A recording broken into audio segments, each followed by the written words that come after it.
Hi friends, welcome to my channel. ನಾನಿವತ್ತೊಂದು super tasty and ಹೆಲ್ತಿಯಾಗಿ ಶಾವಿಗೆ ಕೇಸರಿ ಬಾತ್ನ ಯಾವ ರೀತಿ ಮಾಡ್ಕೊಳ್ಳೋದು ಅನ್ನೋದನ್ನ ತೋರಿಸ್ಕೊಡ್ತಾ ಇದ್ದೀನಿ. ಸ್ವೀಟ್ ಇಷ್ಟಪಡೋರು ಶಾವಿಗೆನ ಉಪಯೋಗಿಸ್ಕೊಂಡು ಯಾವ ರೀತಿ ಕೇಸರಿ ಬಾತ್ನ ಮಾಡ್ಕೋಬೋದು ಅನ್ನೋದನ್ನ ಇವತ್ತಿನ ಈ ವಿಡಿಯೋದಲ್ಲಿ ಒಂದ್ಸಲ ನೋಡ್ಕೊಂಡು ಬರೋಣ ಬನ್ನಿ. ಮೊದಲಿಗೆ ನಾನಿಲ್ಲಿ ಒಂದು ಬಾಣಲಿನ ಬಿಸಿ ಮಾಡ್ಕೊಳ್ಳೋದಕ್ಕೆ ಇಟ್ಕೊಂಡಿದ್ದೀನಿ. ಬಾಣಲಿ ಬಿಸಿ ಆದ ನಂತರ ಇದಕ್ಕೆ ಒಂದು 3-4 ಟೇಬಲ್ ಸ್ಪೂನ್ ಆಗುವಷ್ಟು ತುಪ್ಪನ ಹಾಕೊತಾ ಇದ್ದೀನಿ. ತುಪ್ಪ ಸ್ವಲ್ಪ ಬಿಸಿ ಆದ ನಂತರ ಮೀಡಿಯಂ ಫ್ಲೇಮ್ನಲ್ಲೇ ಇಟ್ಕೊಂಡು 1 ಕಪ್ನಲ್ಲಿ ನಾನಿಲ್ಲಿ ಗೋಡಂಬಿ ಹಾಗೆ ದ್ರಾಕ್ಷಿ ಕೂಡ ಎರಡನ್ನೂ ತಗೊಂಡಿದ್ದೀನಿ. ಇದನ್ನ ತುಪ್ಪಕ್ಕೆ ಹಾಕಿ ನಾವು ಫ್ರೈ ಮಾಡ್ಕೊಬೇಕು. ಈ ರೀತಿ ಕೇಸರಿ ಬಾತ್ಗೆ ನಾವು ತುಪ್ಪನ ಎಷ್ಟು ಜಾಸ್ತಿ ಹಾಕ್ತೀವೋ ಅಷ್ಟೇ ಕೇಸರಿ ಬಾತ್ ಕೂಡ ತುಂಬಾನೇ ಚೆನ್ನಾಗಿರುತ್ತೆ. ನಂತರ ಈ ರೀತಿ ಒಂದು 2 ನಿಮಿಷ ಫ್ರೈ ಮಾಡ್ಕೊಂಡ್ರೆ ಸಾಕು. ಗೋಡಂಬಿ ದ್ರಾಕ್ಷಿ ಎಲ್ಲ ಗೋಲ್ಡನ್ ಬ್ರೌನ್ ಕಲರ್ ಬರೋವರೆಗೂ ಫ್ರೈ ಮಾಡ್ಕೊಬೇಕು. ಈ ರೀತಿ ಒಂದು 2 ನಿಮಿಷ ಫ್ರೈ ಮಾಡ್ಕೊಂಡು ನಂತರ ಇದನ್ನೆಲ್ಲ ತೆಗೆದು ನಾವು ಒಂದು ಬೌಲ್ಗೆ ಹಾಕೊಬೇಕು.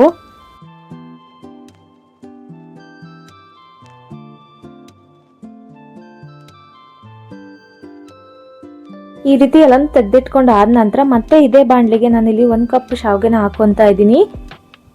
ಈ ರೀತಿ ಈ ಕಪ್ನ ಮೆಜರ್ಮೆಂಟ್ ಅಲ್ಲಿ 1 ಕಪ್ ಆಗುವಷ್ಟು ಶಾವಿಗೆನ ತಗೊಂಡಿದ್ದೀನಿ. ಇದನ್ನು ಕೂಡ ಅಷ್ಟೇ ನಾವು ಒಂದು 2-3 ನಿಮಿಷ ಚೆನ್ನಾಗಿ ಗೋಲ್ಡನ್ ಬ್ರೌನ್ ಕಲರ್ ಬರೋ ತನಕ ತುಪ್ಪದಲ್ಲಿ ಫ್ರೈ ಮಾಡ್ಕೊಬೇಕು.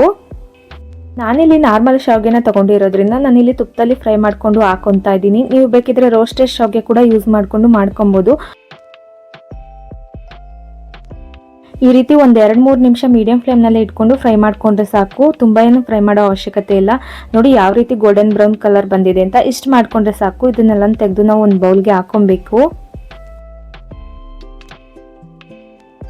ಶಾವಿಗೆನ ಉಪಯೋಗಿಸ್ಕೊಂಡು ನಾರ್ಮಲ್ ಆಗಿ ಉಪ್ಪಿಟ್ಟನ್ನ ಮಾಡ್ತಾ ಇರ್ತೀವಿ. ಆದರೆ ಈ ರೀತಿ ಸ್ವೀಟ್ನ ಒಂದ್ಸಲ ಟ್ರೈ ಮಾಡಿ ನೋಡಿ, ತುಂಬಾನೇ ಚೆನ್ನಾಗಿರುತ್ತೆ ಟೇಸ್ಟು. ಇದೆಲ್ಲ ತೆಗೆದಿಟ್ಕೊಂಡು ಆದ ನಂತರ ನಾನಿಲ್ಲಿ ಮತ್ತೆ ಅದೇ ಬಾಣಲಿಗೆ ನಾನಿಲ್ಲಿ ಈ ಕಪ್ನ ಅಳತೆ 2 ಕಪ್ ಆಗುವಷ್ಟು ನೀರನ್ನ ಹಾಕೊತಾ ಇದ್ದೀನಿ.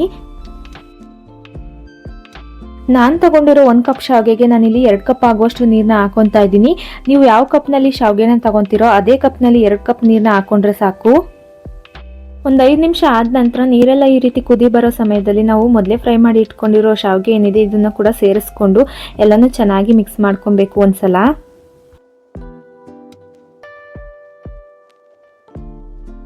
ಈ ರೀತಿ ಎಲ್ಲನೂ ಚೆನ್ನಾಗಿ ಮಿಕ್ಸ್ ಮಾಡ್ಕೊಂಡು ಆದ ನಂತರ ನಾನು ಇದಕ್ಕೆ ಒಂದು 1/4 ಟೀ ಸ್ಪೂನ್ ಆಗುವಷ್ಟು ಫುಡ್ ಕಲರ್ನ ಸೇರಿಸ್ಕೊತಾ ಇದ್ದೀನಿ.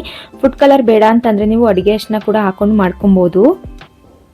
ಫುಡ್ ಕಲರ್ನ ಹಾಕೊಂಡು ನಾವು ಎಲ್ಲನೂ ಚೆನ್ನಾಗಿ ಒಂದ್ಸಲ ಮಿಕ್ಸ್ ಮಾಡ್ಕೊಂಡು ಆದ ನಂತರ ನಾವು ಇದಕ್ಕೆ ಒಂದು ಮುಚ್ಚಳನ ಮುಚ್ಚಿ ಶಾವಿಗೆ ಎಲ್ಲ ಬೇಯೋವರೆಗೂ ಒಂದು 5-6 ನಿಮಿಷ ಬೇಯಿಸ್ಕೊಬೇಕಾಗುತ್ತೆ ಮೀಡಿಯಂ ಫ್ಲೇಮ್ನಲ್ಲೇ ಇಟ್ಕೊಂಡು. ಒಂದು 5-6 ನಿಮಿಷ ಆದ ನಂತರ ನೋಡಿ ಶಾವಿಗೆ ಎಲ್ಲ ಎಷ್ಟು ಚೆನ್ನಾಗಿ ಬೆಂದಿದೆ ಅಂತ. ಈ ರೀತಿ 2 ಭಾಗ ಆದರೆ ಸಾಕು. ತುಂಬ ಬೇಯಿಸ್ಕೊಳ್ಳೋದ್ರಿಂದ ಮುದ್ದೆ ರೀತಿ ಆಗಿಬಿಡುತ್ತೆ. ಅದಕ್ಕೆ ಸರಿಯಾದ ಅಳತೆಯಲ್ಲಿ ನೀರನ್ನ ಹಾಕೊಂಡ್ರೆ ಸರಿಯಾದ ಅದಕ್ಕೆ ಬೇಯ್ಕೊಳ್ಳುತ್ತೆ. ಇಷ್ಟು ಬೇಯಿಸ್ಕೊಂಡ್ರೆ ಸಾಕು ನಾವು ಇದಕ್ಕೆ. ಇದಾಗಿದೆ. ಇವಾಗ ಇದಕ್ಕೆ ನಾನಿಲ್ಲಿ ಒಂದು 1/2 ಕಪ್ ಆಗುವಷ್ಟು ಸಕ್ಕರೆನ ಹಾಕೊತಾ ಇದ್ದೀನಿ. 1 ಕಪ್ ಶಾವಿಗೆಗೆ ನಾನಿಲ್ಲಿ ಒಂದು 1/2 ಕಪ್ ಅಷ್ಟೇ ಸಕ್ಕರೆನ ಹಾಕೊತಾ ಇದ್ದೀನಿ. ಸ್ವೀಟ್ ಜಾಸ್ತಿ ಇಷ್ಟಪಡೋರು ಬೇಕಿದ್ರೆ ಎಕ್ಸ್ಟ್ರಾ ಸೇರಿಸ್ಕೊಂಡು ಮಾಡ್ಕೊಬೋದು.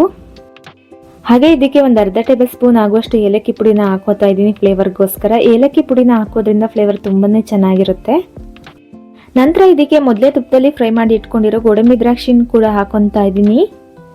ಎಲ್ಲನೂ ಹಾಕೊಂಡ ನಂತರ ಮತ್ತೊಂದ್ಸಲ ಎಲ್ಲನೂ ಚೆನ್ನಾಗಿ ಮಿಕ್ಸ್ ಮಾಡ್ಕೊಬೇಕು. ನೋಡಿ ಸಕ್ಕರೆ ಎಲ್ಲ ಕರಗಿ ಯಾವ ರೀತಿ ನೀರು ಬಿಟ್ಕೊತಾ ಇದೆ ಅಂತ. ಇದು ಸ್ವಲ್ಪ ಡ್ರೈ ಆಗೋ ತನಕ ಒಂದು 2 ನಿಮಿಷ ಕುದಿಸ್ಕೊಬೇಕು. ಜಾಸ್ತಿ ಕುದಿಸ್ಕೊಳ್ಳೋದೇನು ಬೇಡ. ತುಂಬ ಕುದಿಸ್ಕೊಂಡ್ರೆ ಮುದ್ದೆ ಥರ ಆಗ್ಬಿಡುತ್ತೆ. ತುಂಬ ತೆಳುಗೂ ಮಾಡ್ಕೊಬಾರ್ದು ಅಥವಾ ತುಂಬ ಗಟ್ಟಿನೂ ಮಾಡ್ಕೊಬಾರ್ದು. ಇಷ್ಟಿದ್ರೆ ಸಾಕು ಮೀಡಿಯಮ್ ಆಗಿ. ಇದು ಸ್ವಲ್ಪ ತಣ್ಣಗಾದ ನಂತರ ಸ್ವಲ್ಪ ಗಟ್ಟಿ ಬಂದ್ಬಿಡುತ್ತೆ.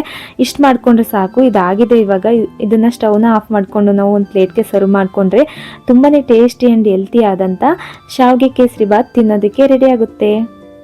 ಸ್ವೀಟ್ನ ಇಷ್ಟಪಡೋರು ಶಾವಿಗೆನಲ್ಲಿ ಈ ರೀತಿ ರೆಸಿಪಿನ ಒಂದ್ಸಲ ಅದನ್ನು ಟ್ರೈ ಮಾಡಿ ನೋಡಿ. ತುಂಬಾ ಟೇಸ್ಟಿಯಾಗಿರುತ್ತೆ.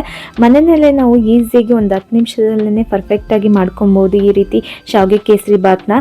ಹಾಗಿದ್ರೆ ಇವತ್ತಿನ ಈ ರೆಸಿಪಿ ನಿಮ್ಮೆಲ್ರಿಗೂ ಇಷ್ಟ ಆಗಿದೆ ಅಂತ ಅಂದ್ಕೊಂಡಿದ್ದೀನಿ. ಇಷ್ಟ ಆಗಿದ್ರೆ ಹಾಗೆ ಒಂದು ಲೈಕ್ ಕೊಡಿ.